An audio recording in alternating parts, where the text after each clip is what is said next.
Hey everyone, today I'm going to be doing an unboxing of this new Whitney English planner. Now, I had never heard of these planners before, and how did I find out about it? Instagram, the way that I find out about pretty much everything. I'm in this sort of pattern where I post about planners a lot, so people have been tagging me in things. And so I saw this planner, it was advertised to me, and it was on sale for $15, regularly $69. So the reason why I think that it was marked down so much is because it's August now. Anybody who still has planners that are the calendar, not the academic, but the calendar 2021 year, probably want to get rid of them to make way for the academic or for the incoming 2022 calendar year. So I've seen a ton of planners on clearance, and I really wanted to take a look at this because this is a great time for me to sort of look through planners and decide what I think could potentially work for 2022, which on one hand, it feels so weird to say 2022 because I'm like, it can't possibly be getting to that point, but it's August and those planners are starting to come out. So anyway, I wanted to take a look at this and show you what I found. So it comes in one of these gorgeous keepsake boxes that just opens up really nicely. And you know what? I've always been that person that's like, I don't care if my planner comes in a brown paper bag, whatever, I'm just gonna open it up and I'm not gonna keep the box. But if you are a person that really likes that experience of just having a nice box for your planner, or you're a person that keeps your planner year after year and you want a safe place for it, you could always put it back in this box at the end of the year. So it comes very nicely packaged. I'm a huge fan of when they put planners in bubble wrap just to make sure that things don't get damaged during shipping. And yeah, here is the planner. The first thing that I immediately noticed and really liked about this planner is the binding. I've never really seen binding like this before, but as you can see here, you've got the spine and it's got the beautiful little gold emblem here as well as the year, but it's got that wire-o or coil binding here. And what's really great about that, I should have put this in my last video about my favorite planner features. I can't believe I left this out because it's probably my top feature, is I like something that lays flat like this because it's so much easier to write in, to work with, to keep things looking neat when you have something that opens like this. But sometimes, depending on the planners, these coils can get a little bit damaged. So to have something like this where you have the coil, but you also have a little protective spine here, I really, really like that. I also really like the cover. So it is almost like a light animal print, so it's not like too much. I like sort of the more simple, typically floral, but simple covers with the gold details. I really like that. And then when you open it up, you have this cute pocket folder, which is another one of my favorite must-have items in a planner because I just like to be able to put all of my items, everything that I need, into one spot so it doesn't fall out. So that is a huge benefit to this planner. As you open it up, one thing that you'll notice is that it is definitely one of those planners that's like day designer Emily Lay,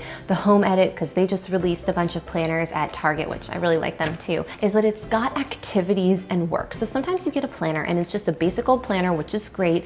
It's got, you know, your monthly layout, your weekly layout, or daily, depending on what you're gonna get, and you just put your to-dos in there. But this is that type of planner with the extras at the beginning. So it talks about goal setting and making achievable goals and just sort of organizing your life and how to best do that. So I really like that. It starts with a note from her. So it has her mission on the one side, the note on the other. And another thing that is in this planner that I noticed immediately that I'm totally amazed by, and I've never seen this before, is that every single page of this planner is numbered. So right now I'm looking at the in this planner and I'm on page 4. And what's amazing about this is that sometimes I feel like I lose something. So for example, I called our pest control company because it's Florida. I don't really need to say more than that, but they have been charging us weird, like our billing is off. And every time I call, I talk to a person, it's been a whole mess. But I wrote it down when I called last time a few months ago in my planner and I couldn't find it because I just like put it somewhere and I can't remember where. But what's good about this is that this has everything numbered. So the back of the planner, there are reference areas and index pages. So you could write in there like notes from when you called the pest control company, and then you could just find what page it was. So immediately looking at this, I just love that because that is another level of organization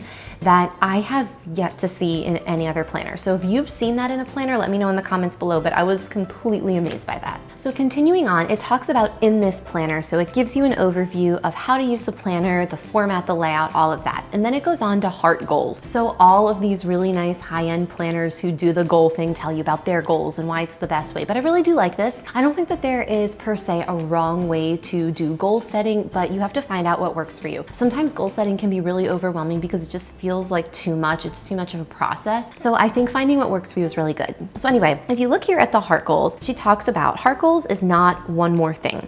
It's a whole new way of doing everything. It's about doing less, but better.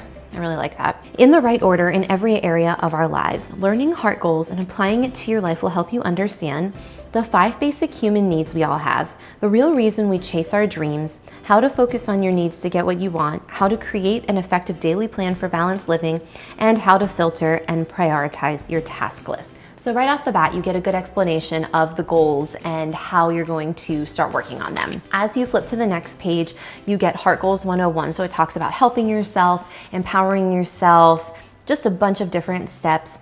And then it takes you through heart on the next page, the heart goals checklist. So the H stands for help yourself. Am I getting enough sleep, enough water, the right nutrition, exercise? The E is empower yourself. So am I feeling my emotions and handling them well? Am I practicing stillness and honoring spiritual disciplines? And then it goes on to A. I'm not reading all of these bullets, but these are a few of them.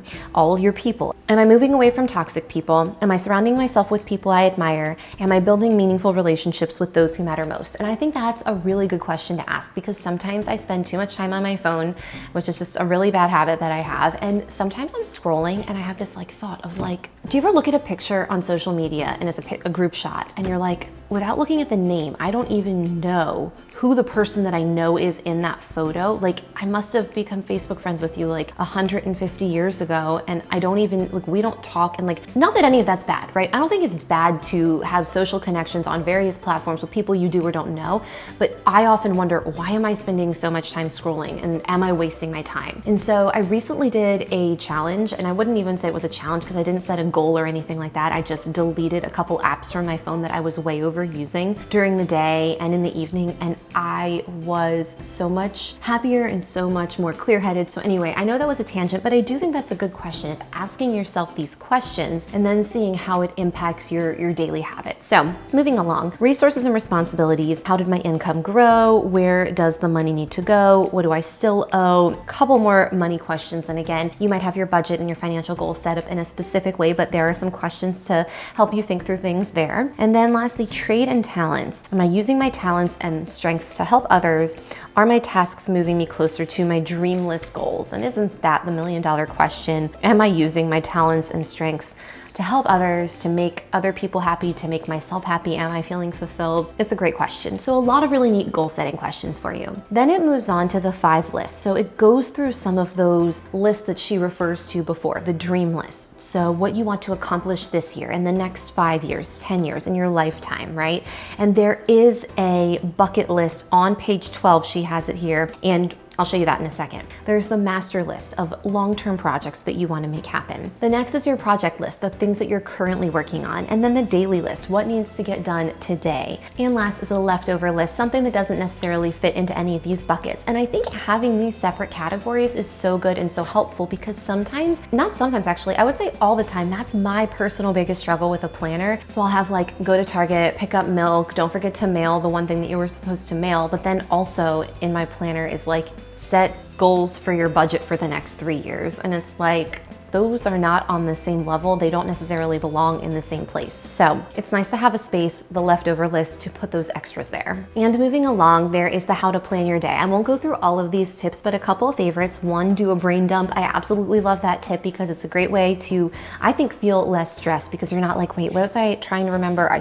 I can't, that is definitely my life if I don't write things down. So, in the morning, at night, do a brain dump so you don't forget anything. Another tip that I really like here is to finish each day with a 10-minute tidy. Putting a pile of laundry away, doing some dishes, anything like that is really gonna help, because you're gonna wake up feeling a little bit less stressed because you did it the night before. So lots of good tips here for how to plan your day. When you turn the page, you also get holidays and such. So all of the holidays for the year.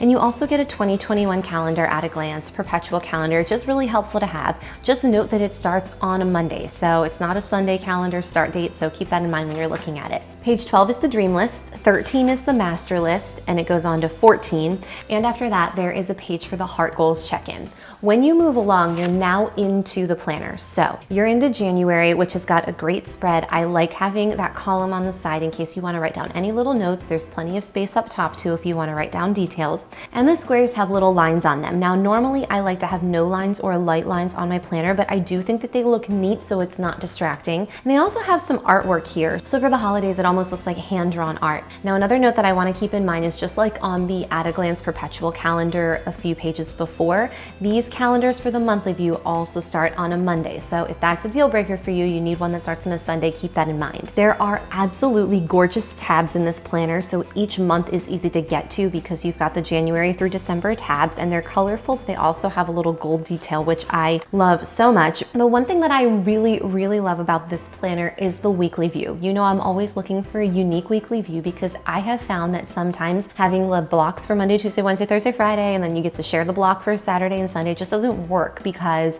you have tasks and things to do, but they don't necessarily have to go on a specific date. So I like having space for dates, but I also need some other area to write down some additional notes. So this calendar planner is perfect because if you look at it, on the left side, you have the days. So you get Monday through Sunday, everything's the exact same size, so the weekends don't get neglected. And you get about 3 lines plus then some bullets. So you can put maybe to-dos that are specific for that date. And I really love that layout. Then when you look at the right side of the page, it's just 4 columns of bullets. So it could be anything. It could be shopping lists, to-dos, it could be back to school lists, it could be groceries that you need to get, dinners, whatever it needs to be, your holiday decor, any types of lists that you need to make, there is space. Or you don't have to use the bullets at all if you don't want to. You could just write notes or whatever you want, you have that extra space. And I think that that is so important in a planner. So I'm flipping through the planner and I absolutely love the little art icons. I love the little pumpkin on Halloween, the little turkey for Thanksgiving, and the little Christmas tree on Christmas Eve is so cute. The only thing I wish is that there were like a couple more holidays in here. I don't think I missed it. Yeah, but I think we're missing Hanukkah. Yeah,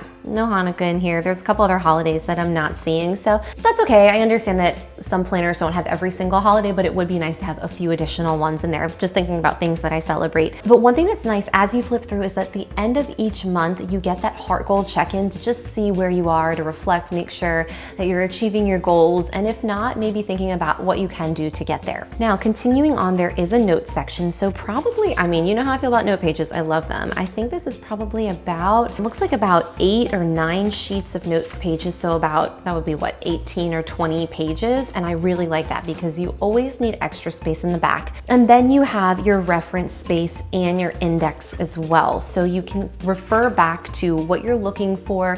You can find things that you need, and I just think that that is really helpful. So this is the planner in review. I really like it. It's definitely something that I would consider for 2022. I haven't decided what I'll be getting for next year yet, and I don't know if you have or you haven't, but if you have, let me know in the comments below. But I really am impressed with this quality. I think it's a really nice planner. I don't know that I would spend $69 on it, to be honest with you. I think for me to spend that much money on a planner, it would have to be something like the Plum Planner where I'm able to like customize, add holidays, birthdays, anniversaries, really like nitty gritty down to the every last little detail I've been able to add. Is this planner worth $15? Absolutely. I think I would pay up to maybe $30 or $35 for a planner like this. The quality is really nice. The paper seems good.